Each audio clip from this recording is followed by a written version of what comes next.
तटकरे साहब तुम आगे बढ़ो, तटकरे साहब तुम आगे बढ़ो। महायुतीचा या कार्यक्रमाच्या निमित्तानं सन्माननीय पालकमंत्री आणि राज्याचे उद्योग मंत्री उदयजी सामंत साहेब यांचं देखील स्वागत, सन्माननीय आमदार योगेशदादा कदम साहेब यांचं स्वागत, सन्माननीय राष्ट्रवादीचे जिल्हाध्यक्ष बाबाजीराव जाधव, भाजपचे जिल्हाध्यक्ष सन्माननीय केदारजी साठे साहेब, सन्माननीय RPIचे जिल्हाध्यक्ष प्रीतमजी रुके साहेब,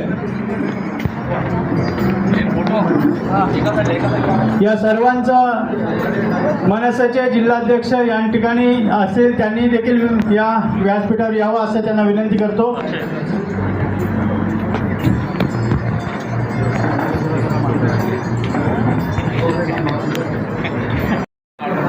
सुरुवातीलाच मनापासून आपल्या सगळ्यांना पदाधिकारी, नेते, महायुतीचे सगळे घटक पक्ष यांचे मनापासून या ठिकाणी धन्यवाद देतो आणि महायुतीचे सन्माननीय मी आजच्या कार्यक्रमाच्या निमित्ताने सुरुवातीला स्वागत करतो महायुतीच्या वतीने। या ठिकाणी सन्माननीय भाजपचे जिल्हाध्यक्ष केदारजी साठे साहेब, RPIचे जिल्हाध्यक्ष प्रीतमजी रुके साहेब, त्याचप्रमाणे बाबाजीराव जाधव साहेब आणि मनसेचे सन्माननीय पदाधिकारी यांना विनंती करतो की आपण आपले सन्माननीय विजयी उमेदवार सन्माननीय सुनीलजी तटकरे साहेब यांचा आपण या ठिकाणी स्वागत करूया।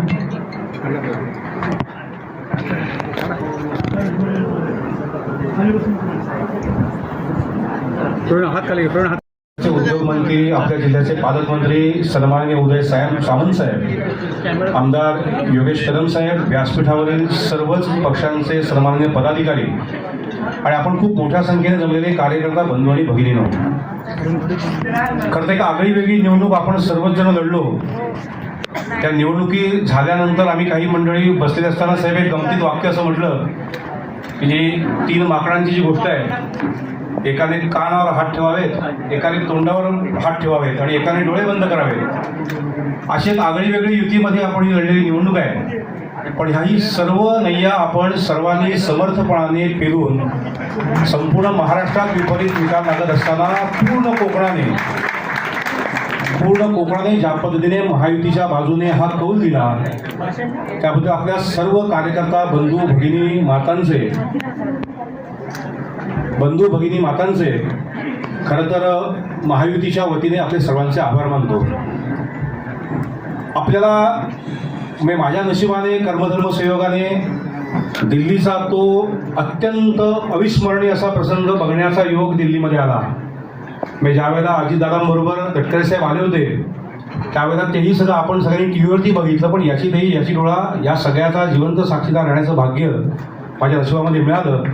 आणि खरं तर संघटना बरोबर असेल तरच मंडळी ह्या गोष्टी होऊ शकतात। त्यामुळे आपण सर्व कार्यकर्त्यांना अनेक वेळा वेगवेगळी प्रलोभनं येतात, वेगवेगळे दबाव असतात, पण या सगळ्या पलीकडे जाऊन जी सगळ्यात महत्त्वाची गोष्ट आहे ती म्हणजे संघटनेची बांधिलकी।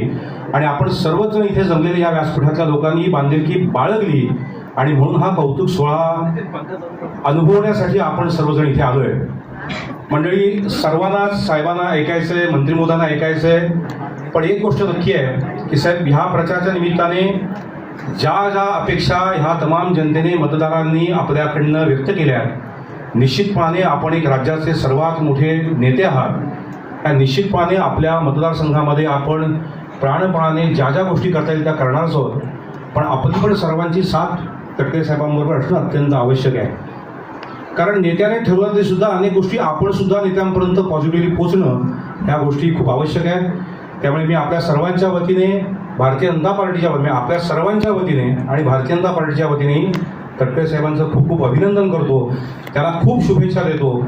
आणि हा अनेक वर्ष अनेक वर्ष ज्या गोष्टी स्वप्नवत लोकांना वाटत आहेत अशा अनेक गोष्टी करण्याची ताकद उत्तरोत्तर ईश्वर आपल्याला देवो एवढीच या निमित्ताने प्रार्थना करतो आणि थांबतो. धन्यवाद. जय हिंद, जय महाराष्ट्र.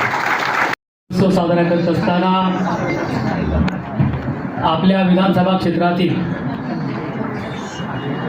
सर्व मतदारांनी आणि महायुतीच्या शिलेदारांनी केलेल्या सहकार्याबद्दल आदरणीय लोकप्रिय एक अभ्यासू असं नेतृत्व आदरणीय तटकरे सर आणि आपल्या जिल्ह्याचे सन्माननीय पालकमंत्री सावंत सर, दापोली तालुक्याला लाभलेले तरुण तडफदार आदरणीय आमदार योगेशदादा कदम, भाजपचे सन्मान्य जिल्हाध्यक्ष आमचे मित्र आदरणीय साठे सर, राष्ट्रवादी काँग्रेसचे जिल्हाध्यक्ष आदरणीय बाबाजी जाधव साहेब, त्याचबरोबर शिवसेनेचे सन्मान्य आमचे राजेश साहेब, सर्व महायुतीचे शिलेदार बंधू आणि भगिनो, आदरणीय तटकरे साहेबांचा विजय तर निश्चितच होता, परंतु आपण ही निवडणूक लढत असताना पाहिलं की आपल्या विरोधी पक्षाच्या पदाधिकाऱ्यांनी आणि कार्यकर्त्यांनी ज्या प्रकारे तो प्रचार केला होता तो खऱ्या अर्थानं धर्मांध आणि खऱ्या अर्थानं संविधानाच्या बाबत जो काही गैरसमज पसरवला होता आणि त्या खऱ्या अर्थानं गैरसमजाला तोड देत त्याचं निरसन करत असताना आपल्या खऱ्या अर्थानं कार्यकर्त्यांनी तर बारकाईनं निरसन करण्याचा प्रयत्न केला, परंतु मी पाहिलं की आदरणीय खासदार तटकरे साहेबांनी तर खऱ्या अर्थानं संविधानाबद्दलचा गैरसमज आणि धर्माधर्माबद्दलची तेढ निर्माणची प्रस्थापिताने आपल्या समोरच्या पक्षांची केली होती ती दूर केल्यामुळे खऱ्या अर्थानं महाराष्ट्रामध्ये राष्ट्रवादीच्या उमेदवारामध्ये एकमेव उमेदवार निवडून आले ते आदरणीय तटकरे साहेब आहेत.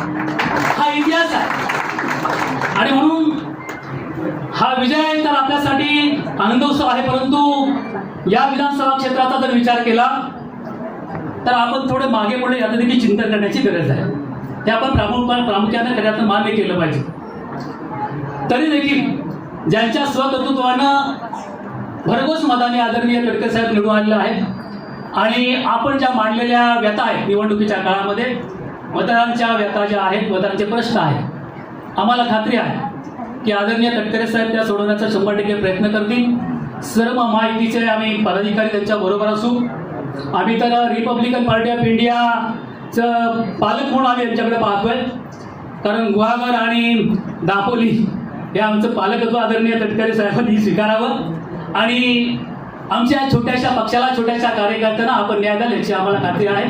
आज अधिक न बोलता या विजयामध्ये सर्वांनीच अतिशय प्रामाणिकपणे प्रयत्न केले आहेत आणि म्हणून सर्वांचंच खऱ्या अर्थानं मी मनपूर्वक आभार मानतो. आणि आदरणीय तटकरे साहेब ज्या पद्धतीनं संसदेमध्ये बाजू मांडतात, संसदेमध्ये प्रश्न मांडतात आणि आपल्या विभागाचे आणि खऱ्या अर्थानं ज्यांना ह्या देशाच्या प्रश्नामध्ये जाण आहे असे आदरणीय तटकरे साहेब यांना आपल्या भावी वाटचालीसाठी आणि पुढचं काम अतिशय सुंदर आणि सुरळीत चालण्यासाठी मी सर्वांच्या वतीनं आणि रिपब्लिकन पार्टी ऑफ इंडियाच्या वतीनं मी त्यांना लक्ष देतो आणि इथे सांगतो जय भीम, जय भारत, जय महाराष्ट्र.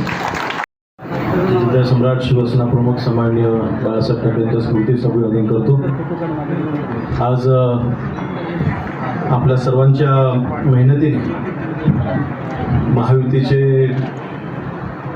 आपले उमेदवार सन्माननीय तटकरे साहेबांना आपण सर्वांनी भरघोस मतांनी निवडून दिले आणि आपल्या सर्वांचे आभार मानण्यासाठी, आपल्या सर्वांचं अभिनंदन करण्यासाठी इथे उपस्थित असलेले सन्माननीय रायगड लोकसभा मतदारसंघाचे खासदार सुनील तटकरे साहेब, रत्नागिरी जिल्ह्याचे पालकमंत्री आणि महाराष्ट्र राज्याचे उद्योगमंत्री सन्माननीय उदयजी सामंत साहेब, भाजपचे जिल्हाध्यक्ष सन्माननीय केदारजी साठे, आमचे शिवसेनेचे तालुका प्रमुख उमेशजी राजे, जे सचिनजी धाडवे, राष्ट्रवादीचे जिल्हाध्यक्ष बाबाजीराव, राष्ट्रवादीचे, शिवसेनेचे आणि RPIचे सन्माननीय प्रीतमजी रुखे, RPIचे, मनसेचे, भाजपचे सर्व पदाधिकारी, सन्माननीय व्यासपीठ समोर उपस्थित महायुतीचे प्रमुख कार्यकर्ते सर, खरं तर पदवीधर विधान परिषदेच्या निवडणुकीची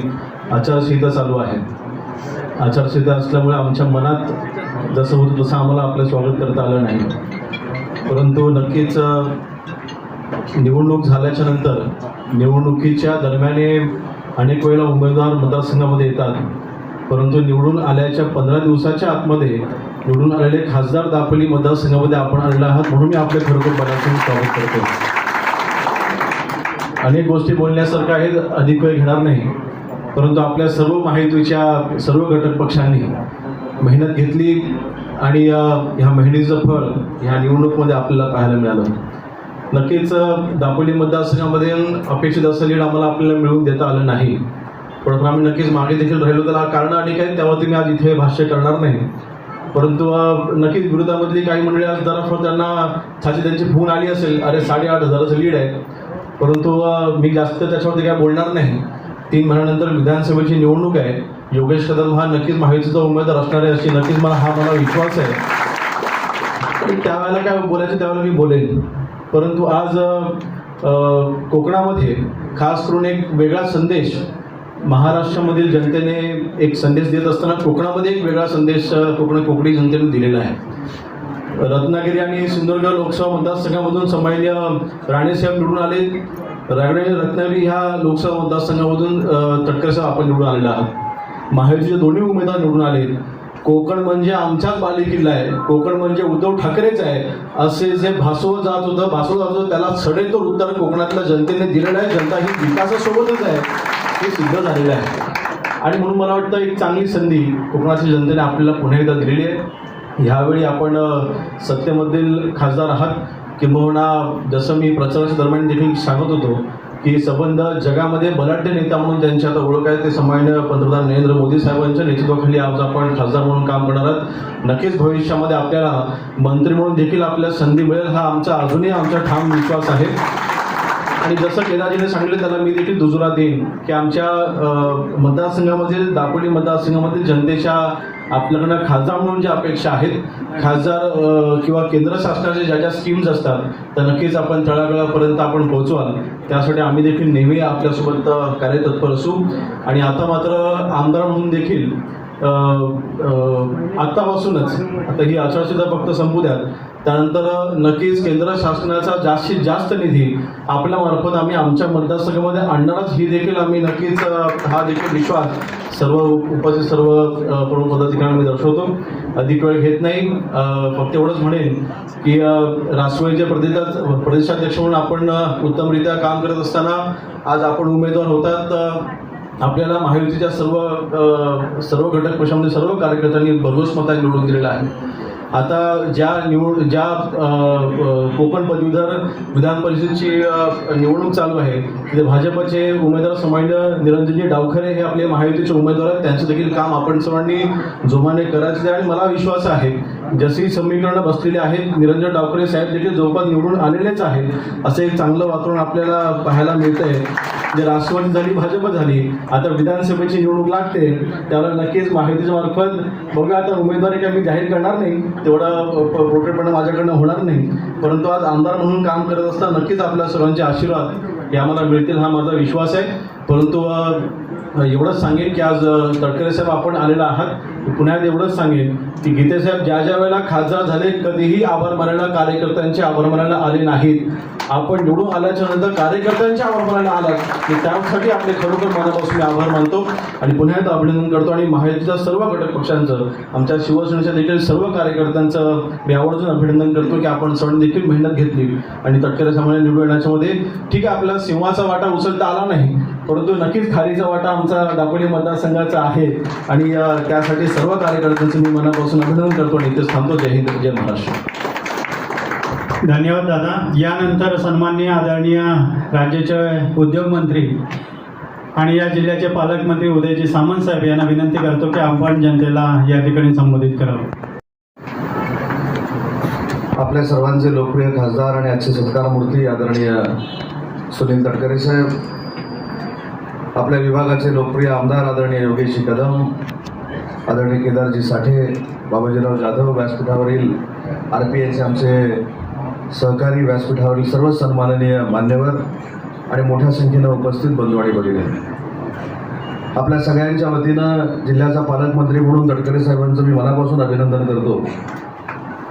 आणि या कोकणामध्ये आम्हाला सगळ्यात जास्त जो रस आहे, मला आणि योगेश कदम साहेबांना, ते उभाठा घालवण्यासाठी आपलं जे योगदान लाभलेलं आहे ते शिवसेनेच्या वतीनं देखील तुमचं अभिनंदन करतो. योगेशजी, मतदान कसं झालं, कशा पद्धतीनं झालं, काय वातावरण होतं, परंतु हे वातावरण बदलण्याचं काम तटकरे साहेबांच्या नेतृत्वाखाली ह्या रायगड रत्नागिरी मतदारसंघानं करून दाखवलं आणि एक वेगळा पायंडा महाराष्ट्राला बघायला मिळाला. आपल्याला हे देखील माहिती आहे की कशा पद्धतीनं मुस्लिम बांधवांमध्ये अपप्रचार केला गेला. आताच RPIच्या जिल्हाध्यक्षांनी सांगितलं की संविधान बदलणार या नावाखाली दलित बंधू भगिनींचा गैरसमज करण्यात आला आणि याच्यातनं जी काही मतं मिळालेली आहे ही सगळी आपलीच मतं आहेत, अशा आविर्भावामध्ये महाराष्ट्रातले काही नेते वागायला लागलेले आहेत. पण मी पहिल्याच दिवशी सांगितलं की ज्या मतावर यांना या मताची सूज आली त्या मुस्लिम बांधवांना देखील यांनी धन्यवाद दिले नाहीत आणि दलित बांधव भगिनींना देखील यांनी धन्यवाद दिले नाहीत. जे काही सगळं झालं ते आमच्यामुळंच झालं, आम्ही महाराष्ट्र फिरलो, अशा आविर्भावामध्ये आजही ते वावरत आहेत. मला खात्री आहे की या मतदारसंघामध्ये तटकरे साहेबांच्या नेतृत्वाखाली विधानसभेला फार मोठ्या मताधिक्यानं आपण निवडून येऊ, ही देखील खात्री पालकमंत्री आणि माझ्यासारख्या कार्यकर्त्यांना. परंतु आपण सगळ्यांनीच आत्मचिंतन करण्याची गरज आहे. एखादी खोटी गोष्ट कशा पद्धतीनं बिंबवली जाते, एखादी खोटी गोष्ट कशा पद्धतीनं पटवून दिली जाते, याचं देशातलं पहिलं मूर्तिमंत उदाहरण या लोकशाहीमध्ये, या निवडणुकीमध्ये आपल्याला बघायला मिळालं. आपल्या जीवाभावाची देखील लोक होती जे तुम्हाला मतदान करतात, जे मला मतदान करतात, जे तटकरे साहेबांना मतदान करतात, पण त्यांचा देखील नाईलाज झाला. त्यांनी देखील आपल्याला दुसऱ्या तिसऱ्या दिवशी येऊन सांगितलं की लोकसभेला जे काय झालं ते झालं, परंतु विधानसभेला आम्ही तुमच्या सोबत राहू. याचा अर्थ त्यांचा गैरसमज झालेला होता. आणि मी आवर्जून साहेब सांगेन की जिल्ह्याच्या काही मुस्लिम बांधवांना मध्ये मी बोलून घेतलं होतं निवडणूक झाल्यानंतर, आणि त्यांना देखील मी विचारलं की नक्की आमची चूक काय झाली, आम्ही काही विकास कामं केली नाहीत का, आम्ही रात्र अपरात्री तुमच्या मागं उभं राहिलो नाही का. तर त्यांनी देखील सांगितलं की या निवडणुकीला जे काय झालं हे गैरसमजात झालेलं आहे, विधानसभेला ते होणार नाही, तुम्ही 200 पार तर नक्की करणार आहात, पण त्याच्यामध्ये आमचा देखील खालीचा वाटा राहील, ही देखील भूमिका रत्नागिरी जिल्ह्यातल्या सगळ्यात मुस्लिम बांधवांनी घेतलेली आहे. मी अनेक RPIच्या नेत्यांची चर्चा केली, त्यांच्या सगळ्या पदाधिकाऱ्यांची चर्चा केली, कारण माझ्या मतदारसंघामध्ये देखील हा फटका बसलेला आहे. त्यांनी प्रामाणिकपणानं सांगितलं की मोदी साहेबांची पहिली मिटिंग बघितल्यानंतर ज्या संविधानाच्या नावानं वारं आणि वादळ उठवलं गेलं, तेच संविधान माथ्याला लावून नरेंद्र मोदी साहेबांनी पहिली सभा सुरू केली. हे आमच्या दृष्टीनं अतिशय महत्त्वाचं होतं आणि हा देखील गैरसमज दूर होईल, कारण संविधान वर्ष साजरा करण्याचा निर्णय हा पूर्ण जगामध्ये नरेंद्र मोदी साहेबांनी घेतलेला आहे, हे देखील सांगणारी आपल्या जिल्ह्यातील लोक आहेत. आणि म्हणून मला असं वाटतं की कार्यकर्त्यांनी आता झटून कामाला लागलं पाहिजे. 3 महिने आहेत, 4 महिने आहेत, त्याच्यापेक्षा या 3 महिन्यामध्ये आपण विकासाची कामं किती करतो. ज्या पद्धतीनं तटकरे साहेबांना आपण निवडून देण्यासाठी अवरात्र मेहनत केली, तसंच महाविकास आघाडीच्या उमेदवाराला आपल्याला निवडून द्यायचं आहे. आता केदारजी, आपण सांगितलं की नरेंद्र मोदी साहेबांचा साक्षात शपथविधी आपल्याला बघता आला. नरेंद्र मोदी साहेब देशाचे पंतप्रधान होणारे काळ्या दगडावरची रेख होती, परंतु जे राजकारणामध्ये मागं पुढं झालं आणि या मागं पुढं होण्याचा फायदा आपल्या देखील काही लोकांनी घेतलेला आहे, हे देखील शोधून काढले पाहिजे. कारण मुस्लिम बांधवांचा गैरसमज झाला, दलित बांधवांचा गैरसमज झाला, आपल्या तर लोकांचा काही गैरसमज झालेला नव्हता. म्हणजे त्याच्यामध्ये शिवसेना असेल किंवा अन्य सगळे पक्ष असतील, तर आपली ही जबाबदारी आहे की मुस्लिम बांधवांचा गैरसमज आपण नक्की दूर करू शकलो नाही, त्याच्यामध्ये आपण कमी पडलो. दलित बंधू भगिनींचा आपण गैरसमज संविधानाच्या बाबतीतला दूर करू शकलो नाही, परंतु मला असं वाटतं की आपल्या लोकांचा गैरसमज दूर करण्याची गरज नाही. मला तर असं वाटतं की आपण कठोर पावलं उचलली पाहिजेत, कारण भविष्यामध्ये विधानसभा जर लढायची असेल तर ती एकट्या कुठच्या पक्षाची नाही, तर ती महायुतीची आहे, म्हणून आपण सगळ्यांनी लढलं पाहिजे. मगाशी मी तटकरे साहेबांचं केदारची भाषण ऐकलं, शेवटच्या टप्प्यामध्ये मी गेलो होतो. आज योगेशजी तुम्ही सांगितलं की तटकरे साहेब पदाधिकाऱ्यांचे आणि कार्यकर्त्यांचे आभार मानण्यासाठी इथे आले, परंतु त्या भाषणामध्ये देखील तटकरे साहेबांनी सांगितलं कोण पुढे गेलं कोण पाठी गेलं, याच्यापेक्षा जास्त मताधिक्य दिलेला मतदारसंघ देखील माझा कमी मताधिक्य दिलेल्या मतदारसंघासारखाच आहे, मी कुठेही तुझा भाव करणार नाही, हे सांगणारं नेतृत्व आपल्या लोकसभेच्या या मतदारसंघाला मिळालेलं आहे. आणि मी देखील मग तटकरे साहेबांना केदारची विनंती केली, कारण मी पूर्ण भाषण ऐकू शकलो नव्हतो. मी साहेबांना असं म्हटलं की महाविकास आघाडीचे किती आमदार निवडून आले, किती खासदार निवडून आले, त्याच्यापेक्षा महायुतीतले जे खासदार निवडून आलेले आहेत त्यांच्यासमोर तटकरे साहेब तुमचं भाषण होणं गरजेचं आहे, अशी माझी प्रामाणिकपणाची इच्छा आहे. कारण प्रत्येकाला असं वाटत असतं की मी जो खासदार झालेलो आहे, अनेक ठिकाणी अशा पद्धतीचा समन्वयाचा अभाव मिळतो, परंतु आपण खासदार झाल्यानंतर पहिल्या 10 दिवसाच्या आत कार्यकर्त्यांचे आणि पदाधिकाऱ्यांचे आभार मानण्यासाठी, सर्व पक्षांचे आभार मानण्यासाठी मतदारसंघामध्ये आला. हे जर पाऊल प्रत्येक खासदारानं उचललं तर 100% 200 आमदार या महाराष्ट्रामध्ये निवडून येतील, एवढी तुमच्या सगळ्यांची ताकद आहे. आणि म्हणून भाजप असेल, शिवसेना असेल, राष्ट्रवादी काँग्रेस पार्टी असेल, यांनी स्वतःतले मतभेद बाजूला ठेवून आपलं टार्गेट काय हे आता समजण्याची गरज आहे. बघा, ज्या मतावर काही लोक ज्यांनी यश प्राप्त केलंय त्यांना एवढी गुरमी आणि मस्ती आलेली आहे की ते कोण म्हणते आम्हाला गाडणार आहेत, कोण म्हणते आमचा खड्डा काढणार आहेत. योगेशजी एक चांगला शब्दप्रयोग आपण गेली कित्येक वर्ष ऐकतो, छाताडावर उभं राहून काय ते आम्ही झेंडा लावणार आहोत, हे सगळं आता सुरू झालेलं आहे. पण याला उत्तर तोंडानं देण्यापेक्षा, याला उत्तर काहीतरी संवाद वेगळा साधून देण्यापेक्षा आपण काम करून उत्तर देऊया, मतं आपण परत मिळवूया आणि आपल्या जिल्ह्यातले 5चे 5 आमदार हे महायुतीचे निवडून आले पाहिजेत. यासाठी तटकरे साहेबांच्या समोर आज आपण संकल्प करूया की साहेब तुमच्या नेतृत्वाखाली आम्ही जिल्ह्यातले सगळे आमदार आम्ही निवडून आणू. आणि फक्त तटकरे साहेबांनाच काय हा जिल्हा एवढाच माहिती आहे अशातला भाग नाही. तटकरे साहेब या जिल्ह्याचे पालकमंत्री होते, जिल्ह्याचा कानाकोपरा तटकरे साहेब तुम्हाला माहिती आहे. आणि म्हणून मगाशी एक वाक्य, आता मला तटकरे साहेब ते भाषणात सांगतील की नाही मला माहिती नाही, पण भरत गोगावले साहेबांना तटकरे साहेबांनी एक वाक्य सांगितलं. त्यांनी असं सांगितलं की काही निवडणुकीच्या गोष्टी तुम्ही आता माझ्यावर सोडा, मी जे जे काही कानात सांगतो ते थोडं जरी तुम्ही केलं तरी तुमचं मताधिक्य वाढणार आहे. आणि म्हणून तिथं माझ्या भाषणात मी असं सांगितलं की 1999 सालामध्ये पालकमंत्री तटकरे साहेब जिल्ह्याचे झाले, त्यांच्या नेतृत्वाखाली काम केलं. त्यावेळी त्यांनी जे मला कानात सांगितलं होतं तसं वागलो, म्हणून आज राज्याचा उद्योगमंत्री झाले. आणि म्हणून योगेशजी मला तुमच्या सकट केदारजी सगळ्यांना सांगायचं की असं एक अनुभवी नेतृत्व आज आपण महायुती म्हणून काम करतोय.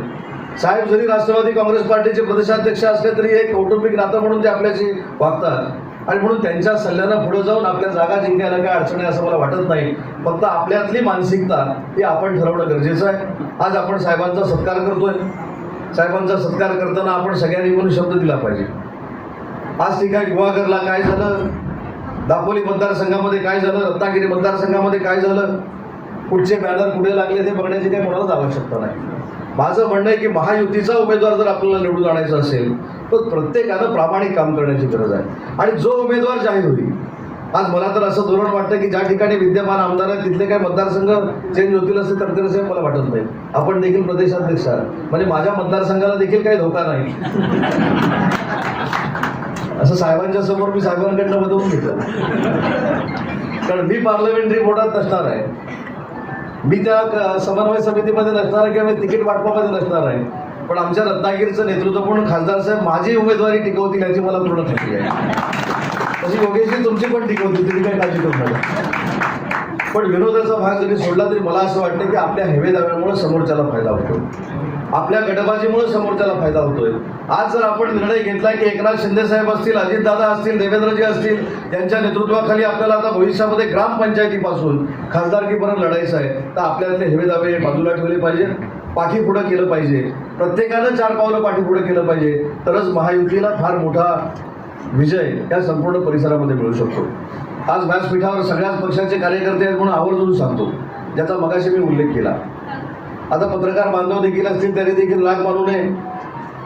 आज सकाळपासून ज्या ज्या ठिकाणी मी कार्यक्रमाला गेलो त्या ठिकाणी उद्योगमंत्र्यांनी उद्योग किती आणले, मर्सिडीजचा उद्योग कसा येणार आहे, 3000 कोटी रुपये कसे येणार आहेत, ह्याच्यापेक्षा पालीमध्ये बॅनर लागले त्याचं काय झालं ते सांगा, त्या बॅनरबद्दल तुमचं मत काय ते सांगा.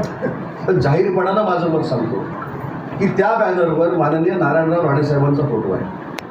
ते राज्याचे मुख्यमंत्री राहिलेले आहेत, ते भाजपाचे नेते आहेत, त्याच्यामुळे त्यांचा बॅनर केदारजी माझ्या गावात लावायला मला कुठेही ॲलर्जी नाही. शेवटी ते महायुतीचे नेते आहेत, ते महायुतीचे खासदार आहेत. आणि म्हणून मला असं वाटतं की तो बॅनर माझ्यासाठी नाही आहे, तो बॅनर उभाठासाठी आहे. कोणी कोणासाठी लावला मला माहीत नाही, पण मला असं वाटतं की तो जो बॅनर लावलेला आहे तो माझ्यासाठी लावलेला नाही, तो बॅनर काँग्रेससाठी लावलेला आहे, तो बॅनर उभाठासाठी लावलेला आहे, तो उरलेल्या राष्ट्रवादीसाठी लावलेला आहे, तो काय बॅनर उदय सामंतसाठी लावलेला नाही. हे ठामपणानं मी आज पत्रकारांना सांगितलं. मला असं वाटतं की अशी भूमिका प्रत्येकानं जर घेतली, हेवेदावे दूर होत असतात. परंतु आपल्याला जर विजय संपादन करायचा असेल तर आपण देखील समंजसपणाची भूमिका घेतली पाहिजे. ही भूमिका जर शिकायची असेल तर त्याचं मूर्तिमंत उदाहरण देखील सुनील तटकरे साहेब आहे. मी आज साहेब प्रचारातली तुमची प्रत्येक भाषणं जरी मी प्रचाराला नव्हतो तरी साहेब मी ऐकलेली आहे. मला असं वाटतं की जहाल भाषणं करून एखाद्याची वैयक्तिक बदनामी करून आणि वैयक्तिक टीका करून ही जागा तटकरे साहेब तुम्ही जिंकला नाही. ही जागा तुम्ही संयमाने जिंकला. तुम्हाला माहीत होतं की दलित बांधवांचा गैरसमज झालेला आहे, मुस्लिम बांधवांचा गैरसमज झालेला आहे, पण आपण आपलं व्यक्तिमत्व असं विकसित केलं की मी निरुपद्रवी नाही, मी जर निवडून आलो तर नक्की या विभागाचा कायापालट करेन. हीच भूमिका तुम्ही मतदारसंघामध्ये मांडली आणि विक्रमी मतानं साहेब तुम्ही निवडून आला. हा आदर्श आम्ही देखील सगळ्यांनी घेतला पाहिजे. कारण शेवटी आम्हाला निवडणुका लढायच्या आहे आणि निवडणुका लढत असताना आपल्यातलं सगळं बाजूला ठेवून आम्हाला पक्षासाठी लढायचं आहे. कारण आज फक्त माझा शिवसेना हा पक्ष राहिला नाही, आज माझा राष्ट्रवादी काँग्रेस पार्टी अजितदादांचा देखील माझाच पक्ष आहे, आज केदारजी भाजप देखील माझा पक्ष आहे. असं समजून जर आपण कामाला लागलो तर कुठेही कटुता येणार नाही. आणि जिल्ह्याचा पालकमंत्री म्हणून, शिवसेनेचा एक पदाधिकारी म्हणून पुढच्या पंचायत समिती, जिल्हा परिषदेच्या बाबतीत देखील सांगतो की ज्या ज्या ठिकाणी ज्या ज्या लोकांची ताकद आहे, जे जे लोक ज्या ज्या ठिकाणी निवडून येतील त्यांच्यावर देखील महायुतीमध्ये अन्याय होणार नाही, त्यांना देखील मान सन्मान संपूर्ण या जिल्ह्यामध्ये दिलं जाईल. हीच आमच्या सगळ्यांची भूमिका आहे. आणि म्हणून या सगळ्याचं नेतृत्व तटकरे साहेबांनी करावं, कारण ते स्वतः राष्ट्रवादी काँग्रेस पक्षाचे पदाधिकारी देखील आहेत. आम्ही अगदी 100% कार्यकर्ते म्हणून किंवा तुम्ही दिलेला सल्ला घेऊन या जिल्ह्यामध्ये निवडणुका लढू. आणि ज्यांना कोणाला असं वाटतंय की जी काही मताची काही लोकांना सूज आलेली आहे ती व्याजासकट परतफेड करण्याचं काम या 5ही मतदारसंघामध्ये विधानसभेला आम्ही नक्की करू, हा देखील शब्द तटकरे साहेबांना देतो. पुन्हा एकदा तटकरे साहेब तुमचं अभिनंदन करत असताना एकच विनंती करतो की आपल्याकडनं अपेक्षा फार वाढलेल्या आहेत. कारण ज्या पद्धतीनं दिल्लीमध्ये तुमचा आवाका आहे, ज्या पद्धतीनं NDAच्या सरकारमध्ये जरी आपण मंत्री नसला तरी मंत्र्यापेक्षा दुप्पट ताकद तुमची आज केंद्रामध्ये आहे, नरेंद्र मोदी साहेबांकडे आहे. तर त्याचा फायदा फक्त या मतदारसंघापुरता आपण करून घेऊ नये. बाबाजी जाधव साहेब तिकडं पण पाहिजे, हे गुहागरला पाहिजे, चिपळूणला पाहिजे, रत्नागिरीत पाहिजे. कारण शेवटी आपल्याला विकासाची कामं करायची आहेत. आणि केंद्र शासनाच्या योजना म्हणजे प्रामाणिकपणानं सांगतो की आज जरी मी मंत्री असतो तरी केंद्र शासनाच्या तंतोतंत योजना ह्या काही मला माहीत नाही, पण त्या सगळ्याच्या सगळ्या योजना आणण्याची ताकद कोकणामध्ये जर ताकद कोणाची असेल तर ते सुनील तटकरे साहेबांची आहे. हे देखील जाहीरपणाने या ठिकाणी मला सांगितलं पाहिजे. आणि म्हणून कोकणाचा कायापालट करण्यासाठी आमचं जे काही साहेब मंत्रालयातलं सहकार्य आपल्याला लागेल ते आम्ही द्यायला तयार आहोत. आणि म्हणून पुन्हा अभिनंदन करत असताना या कोकणाचा कायापालट करण्याचा संकल्प साहेब आजच्या या कार्यक्रमाच्या निमित्तानं तुम्ही करावा. पूर्ण कोकणातली जनता तुमच्या सोबत आहे एवढाच विश्वास मी आपल्याला देतो आणि थांबतो. जय हिंद, जय महाराष्ट्र. 32 रायगड रत्नागिरी लोकसभा मतदारसंघातून महायुतीचा उमेदवार म्हणून अभूतपूर्व यश आपण सरांनी माझ्या पदरामध्ये टाकलं. पण तमाम दापोली विधानसभा मतदारसंघातील महायुतीच्या सर्व नेत्यांचं, कार्यकर्त्यांचं ऋण निर्देश व्यक्त करण्यासाठी आज आपण या ठिकाणी जे काही जमलेलो आहोत याला नुकतंच त्यांनी संबोधित केलं. ते राज्याचे कर्तव्यगार उद्योगमंत्री, आमचे सर्वांचे सहकारी, रायगड रत्नागिरी जिल्ह्याचे पालकमंत्री आमदार उदयजी सामंत, या मतदारसंघाचे लोकप्रिय आमदार योगेशजी कदम, बाबाजीराव जाधव, केदारजी साठे, प्रथमजी रुके, इथे उपस्थित असलेले जयंतजी खताते, संदीप राजपुरे, शिवसेनेचे तालुक्याचे प्रमुख उन्मेष राजे, भाजपचे तालुक्याचे अध्यक्ष संजय सावंत, RPIचे तालुक्याचे अध्यक्ष राहुलजी जाधव, साधनाताई बोत्रे, जयाताई साळवी, रमाताई बेलोसे, वैष्णवी वेल्लाल, प्रीतीताई शिर्के, विनिता शिगवण, नेहा जाधव, वैशालीताई शिंदे, अश्विनी लांदेकर, माझे ज्येष्ठ सहकारी दौलतराव पोस्तुरे, मोहनराव मुळे, प्रकाश काळेकर, सतू कदम, मुझफ्फर मुकादम, मेहबूब मुकादम, श्रीरामजी इदाते, नितीनजी मयेकर, प्रसादजी रेळेकर, अक्षयजी पाठक, शहरातील उपस्थित असलेले सर्व नगरसेवक, जिल्हा परिषदचे माजी सदस्य, सरपंच, विभागाचे अध्यक्ष, विभाग प्रमुख, महायुतीचे सर्व सन्माननीय नेते, पत्रकार मित्र, स्थानिक वाहिन्यांचे प्रतिनिधी आणि प्रचंड उत्साहाच्या वातावरणामध्ये जमलेल्या माझ्या तमाम सहकारी बंधू भगिनी आणि मित्रांनो, देशाच्या 18व्या लोकसभेच्या निवडणुकीला आज आपण सामोरे गेलो. उद्याची मी 77 सालापासून लोकसभेचं काम करत आलो पोलिंग एजंट म्हणून. इंदिरा गांधींनी आणीबाणी लादली आणि आणीबाणीच्या नंतर ज्यावेळेला जी निवडणूक झाली त्या निवडणुकीचा काँग्रेस पक्षाचा, त्यावेळेला काँग्रेस पक्ष एकत्रित होता, शंकरराव सावंत आमच्या मतदारसंघामध्ये काँग्रेसकडनं उभे होते. त्यावेळेपासून मी पोलिंग एजंटचं काम करतो. 80 सालामध्ये बॅरिस्टर रेड्डी पाटील साहेब उभे होते, त्यांचंही काम केलं. 84ला बॅरिस्टर अंतुले साहेबांनी उमेदवारी नाकारल्यानंतर त्यांनी स्वतंत्रपणे निवडणूक लढवली होती, त्यांच्यासाठी काम केलं. 89ला त्यांच्यासाठी काम केलं, 91ला काम केलं त्यांच्यासाठी, 96, 98, 99, 2004, 2009, 2014ला मी निवडणूक लढवली. 14, 19 आणि 24 अशा या सगळ्या लोकसभा निवडणुकीचा प्रत्यक्षात अनुभव कार्यकर्ते या नात्याने घेतला. पण पहिल्यांदाच लोकसभेची निवडणूक ही देशपातळीवरती लढण्यापेक्षा आंतरराष्ट्रीय प्रश्नाच्या बाबतीमध्ये देशाचं परकीय धोरण का असलं पाहिजे, परराष्ट्र धोरण का असलं पाहिजे, देशातील अंतर्गत सुरक्षेच्या बाबतीमध्ये नेमकी काय पावलं उचलली पाहिजे, एनडीएचं सरकार असताना त्यांच्या दृष्टीने काय जे काही कमी जास्त झालं असेल त्याच्याबद्दलची टीका टिप्पणी मी समजू शकतो. ज्या डॉक्टर बाबासाहेब आंबेडकरांनी आम्हाला संविधान दिलं ते संविधानच पूर्णपणाने बदललं जाणार असे आवई देशभरामध्ये उतरवण्यामध्ये हे इंडिया आघाडी त्या ठिकाणी निश्चितपणाने यशस्वी आहे. निवडणुकीचा टप्पा जसा पहिला सुरू झाला त्या पहिल्या टप्प्यापासूनच हे अधिक खोलवर लोकांच्यामध्ये कसं बिंबेल याचा प्रयत्न केला गेला. सत्तावीस राजकीय पक्ष जे इंडिया आघाडीच्या निमित्ताने एकत्रित आले त्यांच्यापैकी अनेक जण राजकीय दृष्ट्या जे काही स्थापित झाले पक्ष हे परस्परांच्या टोकाच्या विरोधाच्या विचारधारेवरती स्थापित झाले. पण केवळ एका व्यक्तिद्वेषाच्या नावाने सारे एकत्रित येत असताना देशामध्ये ज्या पद्धतीने संविधानाच्या बाबतीमध्ये भावना निर्माण करण्यामध्ये आली, देशाचे गौरवशाली पंतप्रधान नरेंद्र मोदी साहेब असतील, अमितभाई असतील, आपले लाडके मुख्यमंत्री एकनाथराव शिंदे असतील, देवेंद्रजी असतील, अजितदादा असतील, मी असेल, आपण असाल, योगीजी असतील, सगळेच आपण ठिकठिकाणच्या प्रचारसभेमध्ये सातत्याने बोलत आलो की चंद्र सूर्य तारे असेपर्यंत या देशातील संविधान बदललं जाणार नाही. पण जे पक्कपणे बिंबवलं गेलं ते आपण दूर करण्यामध्ये दुर्दैवाने देशामध्ये अपयश. त्याच्यामुळे दलित वर्गही बाजूला गेला. आदिवासी बांधवांनाही सांगण्यामध्ये आलं की ज्यावेळेला संविधान बदललं जाईल याचा अर्थ तुमचं आरक्षण जाईल. तर आदिवासी वर्गांच्या मध्ये सुद्धा पूर्णपणे तेच काम त्या ठिकाणी करण्यामध्ये आलं. अल्पसंख्याक समाजाच्या मनामध्ये असुरक्षिततेची भावना निर्माण करण्यामध्ये ही सारी मंडळी निश्चितपणे त्या ठिकाणी यशस्वी झाली. आणि या साऱ्याचा परिणाम आपण पाहिलं की देशभरामध्ये एक वेगळ्या पद्धतीचं ध्रुवीकरण करण्याचा प्रयत्न झाला. कारण तर देशामध्ये अनेक वेळेला निवडणुका लढल्या गेल्या, परंतु धार्मिक ध्रुवीकरण निर्माण करत निवडणुका लढण्याचं कधी कुणी सामाजिक पाप त्या ठिकाणी केलं नाही.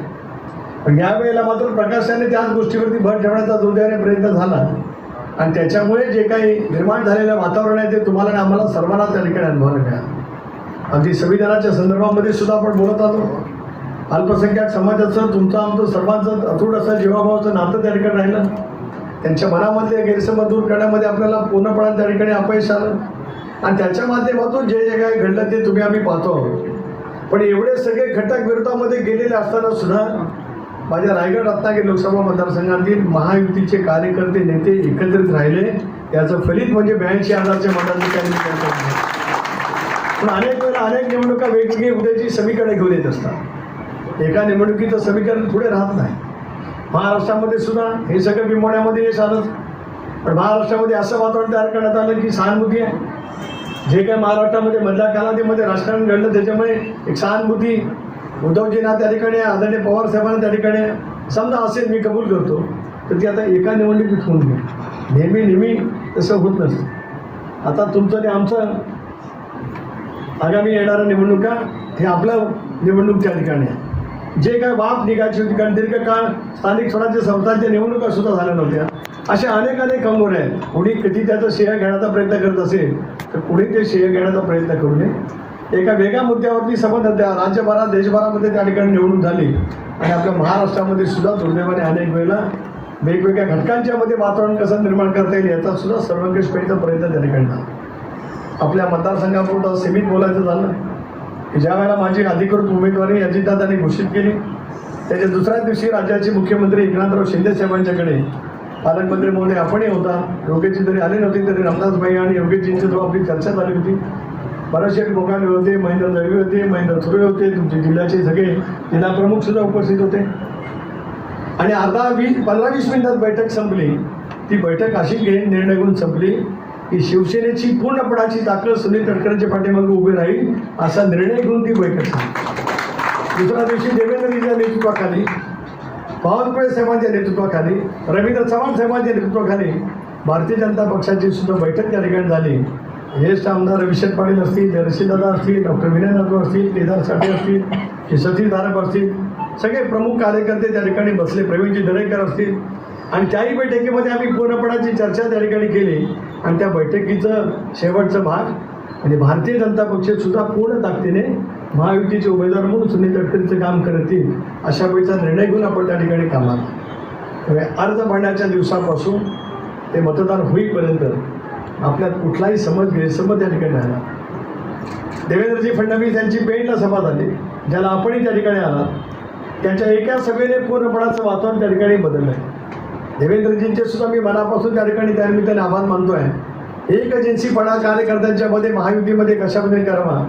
वेगवेगळे राजकीय पक्ष आयुष्यभर एकमेकाच्या विरोधामध्ये आपण त्या ठिकाणी लढत आलो, पण एकदा महायुती म्हणून लढलो.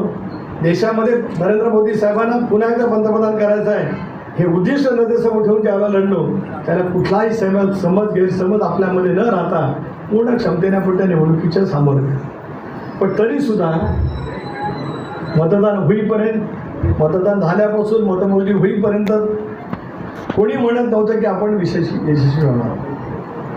अगदी 1 तारखेला 7व्या टप्प्यातलं मतदान झालं आणि संध्याकाळी 6 वाजता एक्झिट पोल ज्यावेळेला जाहीर झाले त्याच्यामध्ये सुद्धा रायगडची जागा मोबाईलला दाखवण्यात आहे. 1-2 फक्त सोडून बाकीचे सगळेजणच म्हणत होते.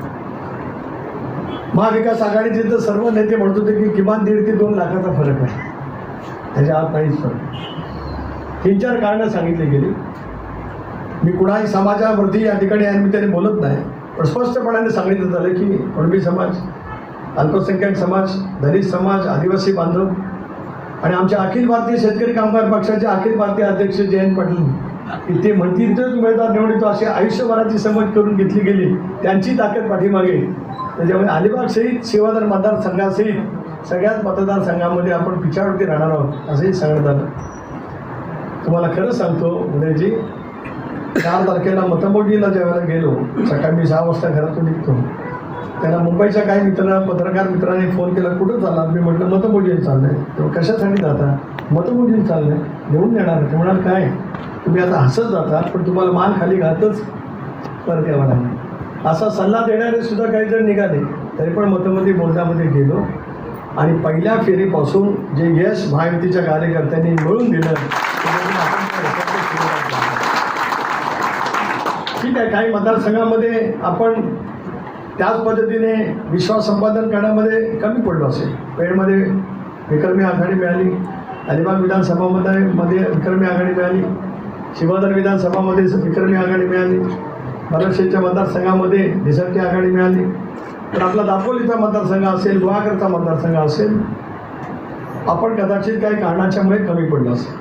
आपण सर्वजण त्याचाच साकल्याने विचार करणारे जबाबदार कार्यकर्ते व तिन्ही पक्षाचे नेते आहोत. काय कारणाच्यामुळे आपल्याला त्या ठिकाणी कमी पडायला लागलं किंवा तिथे सुद्धा एवढं मताधिक्य घडताना काय कारणाच्यामुळे मी सांगितलं की अनेक निवडणुका झाल्या, पण एक निवडणूक अशापैकी कसोटीची होती की ज्याच्यातूनच माझ्यासारख्या कार्यकर्त्याचं जनमानसामध्ये स्थान आहे की नाही हे आजमावणारी होतीच. पण सर्व महायुतीच्या घटकांना सोबत घेण्यामध्ये मी यशस्वी झालो की नाही, आणि कमी अधिक काय झालं असतं तर ती जबाबदारी माझीच असते. आणि मी सर्वांना सामावून घेण्यामध्ये, विश्वासात घेण्यामध्ये किंवा त्यांना माझ्यासाठी काम करण्यासाठी तितकंच प्रेम निर्माण करण्यामध्ये अयशस्वी झालो असं कदाचित मला त्या ठिकाणी म्हणता आलं असतं. पण ते म्हणण्याची जराही कुठे पाणी न आता आपण त्या पद्धतीने यश मिळू शकलो. तुम्ही असाल उदयजी, रवींद्रजी चव्हाण साहेब असतील, यांचंही लक्ष या लोकसभा मतदारसंघामध्ये प्रकाशाने राहिलं. अनेक सभा तुम्ही सुद्धा त्या ठिकाणी अटेंड केल्या, रवींद्रजींनी त्या सुद्धा त्या ठिकाणी अटेंड केल्या, प्रवीण दरेकरांचं लक्ष राहिलं. रामदास भाई तर शेवटचे 5-6 दिवस याच मतदारसंघामध्ये बसून राहिले. गुहागर मतदारसंघामध्ये सुद्धा त्यांनी प्रचाराची अनेक वेळा सभा त्या ठिकाणी त्याने घेतल्या. म्हणून सर्वंकष नेत्यांचं पाठबळ त्या ठिकाणी राहिलं. मला आज विशेष आभार मानायचे उदयजी, माझा लोकसभा मतदारसंघ असा आहे की ज्या लोकसभा मतदारसंघात महिला मतदारांची संख्या पुरुषांपेक्षा जास्त आहे. तर माझ्या यशात महिलांचा सुद्धा सिंहाचा वाटा आहे, म्हणजे आपल्या नेत्यांचा आहे. पण ज्या समस्त महिला भगिनी आज कार्यकर्ते म्हणून आज महायुतीच्या सगळ्या ज्या या ठिकाणी आहेत त्यांचा सुद्धा सिंहाचा वाटा आहे. कारण 2-5 हजारांनी जिंकलं असतं तर म्हणाले निसटता विजय घेतला, तसं नाही, ठाकून ठोकून एकदा आणि ते शिवसेनेचा फरक काय त्या ठिकाणी राहिला नाही आणि त्याच्यामुळेच हे सगळं भव्यदिव्य यश त्या ठिकाणी पडू शकलं. कारण मतमोठी केंद्रामध्ये गेलो पाहिजे, थोडंसं बोलतो जास्ती, पण दापोलीवरती आल्याच्यानंतर तेवढं प्रेमाने बोललंच पाहिजे. असंच राजकीयपणे इथे कलेक्टर आणि आम्ही सगळे बसलो आहे आणि समोर असे 2 भाग. त्या भागात पहिलं पेण मतदारसंघ, पाठीमागे अलिबाग मतदारसंघ, त्याच्या पाठीमागे शिवधर मतदारसंघ. डाव्या बाजूला पहिला मतदारसंघ गुहागर, नदी दापोली आणि शेवटचा मतदारसंघ महाड. मी फक्त एकच केलं, माझ्या आता 2 कागद केदारचे नव्हते, फक्त 2 कागद. 2019ला प्रत्येक फेरीमध्ये जे काही चढउतार झाले तो एक कागद आणि फक्त शिवधर मतदारसंघातला पहिल्या फेरीपासून असलेला कागद. पण मला ट्रेन बघायचं होतं, कारण मला माहिती आहे की पहिल्या 14 पेट्यात वयाच्या काय येतं, त्याच्यामुळे मागच्या वेळेला झालेलं मतदान, आताचं झालेलं मतदान आणि ते पाहिल्याच्यानंतर लक्षात आलं की थ्रू रेट आला 2000चं मताधिक्य पहिल्या राऊंडला मिळालं. मागच्या वेळेला मी 500ने पिछाडी होतो, जरी 38,000चं मताधिक्य मिळालं तर मागच्या वेळेला पहिल्या राऊंडला मी 500ने पिछाडी होतो, इथे 2000चं मताधिक्य मिळालं. त्यावेळेला मी सांगितलं की ट्रेन बरोबर होते. ठीक आहे, दापोलीमध्ये मागे राहिलो, गुहागरमध्ये राहिलो असेल, पण 4 मतदारसंघ आणि महाडचा संबंध माणगाव तालुका होता, त्याच्यात मताधिक्य राहिलं आणि मग ते होतच गेलं.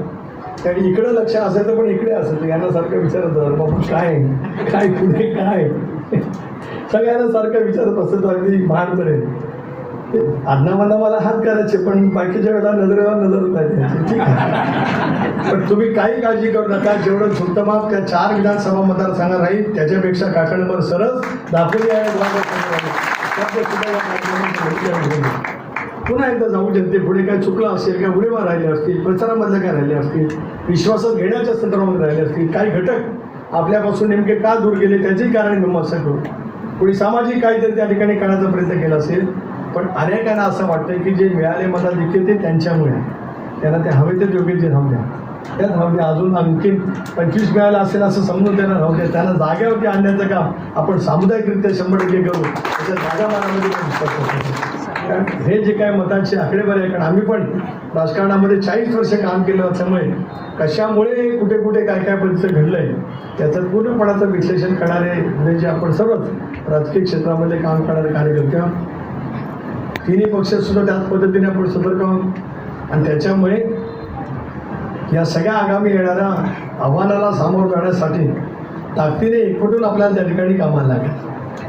खरं तर 4 तारखेला निकाल लागला, मी काय गीतेसेवावर टीका करत नाही. मागच्या खेपेला पहिले 5-6 फेऱ्या मी पुढे होतो, निलेश शेठ आहे तिथे, हे संदीप राजपुरे पण आहे. पुढच्या 5-6 फेऱ्यांमध्ये गीतेसेवाने मताधिक्य घेतलं, तेव्हा बाहेर जाऊन त्यांनी मी दाखवून आले आणि नंतर 15-16 फेरीपासून मी पुन्हा ते लीड तोडलं. एक 10-1 हजाराच्या मताधिक्यावरती मी पुढे गेलो आणि गीतेसाहेबांनी मला खालूनवर बोलवला, माझं अभिनंदन केलं आणि ते केलेलं. यावेळेला मी बघितलं 15-16 फेरीत मी 50,000च्या पुढे ते गीतेसाहेब का उठत नाही.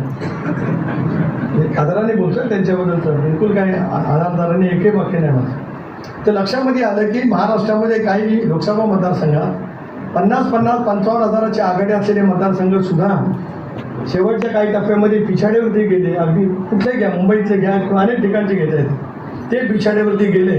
हे कदाचित त्यांना ज्ञात असेल म्हणून कदाचित ते थांबले असतील, अजिबात त्यांचं चूक असते नाही काय. पण मला एक गोष्टीची माहिती होती त्यांची, एवढंच मात्र हे वाक्य राजकीयदृष्ट्या किती साहेबांबद्दल बोलतो की ते 6 का 7 वेळा निवडून आले, त्यांचा अभ्यास काही नाही, शिवसेना या 4 अक्षरावरती आणि भाजप शिवसेना युतीमुळे ते निवडून जे खरं आहे तेवढंच बोलतो, बाकी त्यांनी अजिबात मला वेगळं वाटून नाही. पण माझ्या निवडणुकीमध्ये मला प्रत्येक माहिती असतं की आता पेणमधले 16व्या नंतर कुठली फेरी आहे, अलिबागमध्ये काय, शिवधरमध्ये काय, महाडमध्ये शेवटचं काय. त्या 50,000च्या नंतर मी सगळ्यांना सांगितलं की आता लीड आपलं कमी होणार नाही, आपण पाऊण शतक 100% गाठणार आहोत असं समजूनच सगळेजण आम्ही थांबलो आणि मग नंतर ते माझं आधारयुक्त अभिनंदन करून त्या ठिकाणी गेले. खूप काय भाग नाही. निवडणुकीचा निकाल लागतच होता, 3 वाजता सगळ्यांना कळला, पण शासकीय प्रक्रिया करीपर्यंत 2-2.5 तास जात होते. पण मी जिल्हा निवडणूक निर्णय अधिकाऱ्यांना सांगितलं आणि आमच्या ऑब्झर्वर दिल्लीचे आले होते, तुम्ही निकाल जाहीर करा, पण जो सर्टिफिकेट घेताना माझे जे आमदार या ठिकाणी उपस्थित आहेत ते आल्याशिवाय मी सर्टिफिकेट हातात घेणार. त्याच्यानंतर नितीश कुमारजींनी केलं आणि मग आमची पाळी आहे. मी आणि प्रफुल्लबाई आम्ही तिथे मी होतो तिथे गेलो. ते गुच्छ हातात दिला, तो गुच्छ हातात दिल्याच्यानंतर असा जो हात धरला माझा असा, तो सोडलाच नाही. आप चुन के आहे, आपका अभिनंदन. कुठं आहे? मला अभिमानाने सांगायचं आहे ते मी एकटा निवडून आलो, तुमच्या सर्वांच्या कर्तव्यकार्यामुळे मी निवडून आलो. पुढे काय विचारावं? बेटी कैसी आहे? आता माझी पोरगी इथे मंत्री म्हणून काम करते, देशाच्या पंतप्रधानांनी लक्षात ठेवणं आणि बोलणं, चला. त्याच्यानंतर पुढचा कर सांगतो आहे. सगळं संपलं आणि आम्ही बाहेर गेलो, बाहेर चहा पाण्याची व्यवस्था होती. सगळेजण घेतो ते चहा पान. पंतप्रधान सगळ्याचं चहा पान होईपर्यंत थांबते. मी थोडासा बिडरचा असल्यामुळे मी चहा पानापासून लांब राहिलो. काय उद्याची पुढचं वाक्य महत्त्वाचं आहे. सुनीलजी काहीतरी घ्या, शपथ सांगतो मराठीत बोलले, सुनीलजी काहीतरी घ्या. देशाच्या पंतप्रधानांनी आपल्याला नावाने हात मारणं, सर्टिफिकेट मिळताना जेवढा आनंद झाला असेल त्याच्यापेक्षा काकणभर जास्त आनंद त्याच्या फळाने झाला. हे केवळ तुमच्या सर्वांच्यामुळे मला होऊ शकलं. म्हणून 10 दिवस तुमचे आभार मानायला उशीर झाले. मी दिल्लीत होतो, मुंबईत होतो, माझं शरीर तिकडं होतं, पण हे सगळं इकडंच फिरत होतं. कारण या सगळ्यांची मेहनत आहे. ठीक आहे, कमी अधिक होत राहतं, पण शेवटी हे सामुदायिक आहे. आता याच्यापेक्षा जास्ती झालं असतं तर तिकडे मताधिक्य घेऊन सुद्धा उपयोग राहिला नसता. पण जे आहे त्याच्यात मी समाधानी आहे, मी आनंदी आहे. यावेळी बिलकुल माझ्या मनामध्ये असंच काही कारण नाही. गुहागरच्याबद्दल सुद्धा सापत्तापणाची भावना मनामध्ये येण्याचं काही कारण नाही. तरी शेवटी तिथल्या जनतेने मला इथं तरी काहीतरी 70 का 78 हजार मतं आहे. 70 आणि तिकडे सुद्धा जी काय असतील ती शेवटी जी 5 लाखाच्या पलीकडे बेरीज गेली त्याच्यात जी मतं आहेतच. म्हणजे तुमच्या सर्वांच्याच मेहनतीची, अथक पद्धतीच्या प्रयत्नाची त्या ठिकाणी आहे. म्हणून पुढच्या कालावधीमध्ये केंद्रामध्ये आज NDAचं सरकार आहे आणि गेले योजना कशा आणायच्या एवढं मात्र नक्कीच इथे आहे. कशा नाही आणायचं इतरांना माहिती असेल, पण आणायच्या कशा तेवढं ज्ञान मला नक्की आहे. त्यामुळे मी तुम्हाला जो शब्द दिला निवडणुकीत त्या शब्दाची पूर्तता होईलच. एक वेळ शिवाजन मागे राहील, पण दापोली तितक्याच गतीने पुढे जाईल हा शब्द अजिबात त्याच्यात पडत नाही. भारत सरकारच्या योजना व्यक्तिगत लाभार्थीच्या महिलांच्यासाठी आहेत. नमो नारी शक्ती अभियान, मुख्यमंत्री नारी शक्ती अभियान. आणि मला हेही माहिती आहे की ज्यावेळेला आपलं बजेट सादर होईल त्यावेळेला तर आपण असं विलक्षण पद्धतीचं उद्या जे असेल की महाराष्ट्र आपल्याकडेच, फक्त आपल्याकडेच पाहायला पाहिजे अशाच पद्धतीने काम त्या ठिकाणी निश्चितपणाने होईल. पण शेवटी त्या योजना जनतेपर्यंत पोहोचवण्याचं काम आपलं सामुदायिकरित्या त्या ठिकाणी करण्याची आवश्यकता आहे. आज जलजीवन मिशनचा जो एकंदरीत बोजवारा उडाल्यासारखं दिसतं आहे. इतरही काही प्रश्न आहेत. आपला मुंबई गोवा हायवे आहे, संवेदनशील विषय आहे. रेल्वेचे काही प्रश्न असू शकतात, पर्यटनावरती आधारित रोजगाराचे असू शकतात, मच्छीमार बांधवांच्या, जसं आपण मध्ये जाऊन मुख्यमंत्री इथं आले होते, पण आपण तुम्ही मी रामदासबाईने जाऊन अग्नेय पास पांढरीला जे मोठं आपण काम त्या ठिकाणी सुरू केलं, असे अनेक काही असू शकतात. या सगळ्या प्रश्नाची उकल करण्याचं काम पुढच्या कालावधीमध्ये 100% त्या ठिकाणी होईल. हे कार्यालय आहे. आता हे कार्यालय केदारजी फक्त राष्ट्रवादी काँग्रेस पक्षाचं नाही तर ते खासदारच आहे आणि हा खासदार महायुतीचा आहे. हे मी पुन्हा पुन्हा या ठिकाणी आवर्जून सांगतो. तुमचा हक्क, तुमची भाईबाट तेवढीच आहे, ती उद्याही राहील. एवढंच मला या ठिकाणी नम्रतापूर्वक या ठिकाणी सांगायचं आहे. आपण सर्वांनी मिळून एकोपाने कामाला लागूया. पुन्हा एकदा नवमहाराष्ट्र आपल्याला अधिक ताकदीने उभा करायचा आहे. भारत सरकारचं 3री टर्म सुरू झाले. आपल्याला त्याच पद्धतीने काम करण्याची भूमिका घेऊन पुढची वाटचाल त्या ठिकाणी करायचं आहे. हे करण्यासाठी आपल्या सर्वच कार्यकर्त्यांचं, दापोली असेल, खेड असेल, मंडणगड असेल, पलीकडचं चिपळूण तालुक्यातला भाग असेल किंवा गुहागर तालुका असेल, तुम्ही तर पालकमंत्री आहात, तुम्हालाही अभ्यास आहे आणि एक खंत आहे आपल्याला. दोन्ही जागा आल्या, पण रत्नागिरी जिल्ह्यातल्या 5 विधानसभा मतदारसंघामध्ये आपण थोडे पिछाडे होते. तसं भरून काढायची काही आपण काही हिंमत आलेले कार्यकर्ते नाही, नेते नाही. ती अशी भरून काढू की 100% यश मिळूनच आपल्याला पुढची वाटचाल त्या ठिकाणी करायची आहे. या पद्धतीने आपण सगळेजण कामाला लागू. आधी बोलून मी आपल्या सर्वांचा वेळ घेण्यापेक्षा पदवीधर मतदारसंघाची निवडणूक आहे. या ठिकाणी निरंजन डावकरे महायुतीचे उमेदवार आहेत. या महायुतीच्या उमेदवारांच्या पाठीमागे पूर्णपणाची ताकद पदवीधर मतदारसंघातून आपण अशी करून दाखवूया, कारण तो मतदारसंघ पालघरपासून सुरू होतो. आणि उद्याची तुम्ही म्हणाल ते खरं आहे की कोकण हा महायुतीचा बालेकिल्ला आहे. एक भिवंडीची जागा सोडली तर पालघर, ठाणा, कल्याण, म्हणजे श्रीकांतजी आले ते मावळ असेल, रायगड असेल किंवा सिंधुदुर्ग असेल, रत्नागिरी असेल, या सगळ्या जागांच्यावरती आपण भव्य दिव्य प्रमाणामध्ये त्या ठिकाणी यश मिळवलेलं आहे. त्याच्यामुळे पुढच्या कालावधीमध्ये सुद्धा आपण त्याच पद्धतीने काम करण्याचा प्रयत्न करूया. समाजातले जे घटक आपल्यापासून दुरावले होते त्यांना एकदा समजावून सांगण्याचा प्रयत्न करूया, समजून घेऊया काय कारणाचे मत आलं, आता पुढे कसं दुरुस्त करता येईल, काही नाही. कारण कुठल्याही पद्धतीचं मनामध्ये या निवडणुकीचा फारसा रोष न ठेवता परत कसे आपल्यासोबत इथं जोडले जातील याचा सर्वंकष पैसा आपण सर्वांनी म्हणून सामुदायिकरित्या प्रयत्न करूया. त्या सर्व घटकांना माझीसुद्धा हीच विनंती आहे की झालं गेलं ते विसरून जाण्याची आमच्या सर्वांची तयारी आहे. पण आता तरी मात्र आपण इतके वर्ष ज्या सामंजस्याने काम करत आलो, ज्या पद्धतीने समानता ठेवत आपण विकासाच्या कामाला गती दिली, तीच आपल्याला पुढच्या कालावधीमध्ये नक्कीच त्या ठिकाणी ठेवायची आहे. आणि मला उद्याची विश्वास आहे की ती ठेवत असतानाच अधिकाधिक उद्योग आणि सर्वाधिक लक्ष अजितदादानंतर तुमच्यावरती केलं जातं. भारतात असते की सगळे उद्योग इकडे गेले तिकडे गेले. एवढी समग्र आकडेवारी या चांगल्या उद्योगमंत्र्यांनी अनेक वेळेला दिलेली असतानासुद्धा महाराष्ट्रात किती गुंतवणूक झाली हे इतक्या पद्धतीने सांगितलं असतानासुद्धा जसं ते नॅरेटिव्ह सेट करण्यात आलं तसं हे पण एक करण्याचा प्रयत्न केला गेला आहे की इथले सगळे उद्योग क्षेत्राच्या गुजरातात गेलेत वगैरे वगैरे.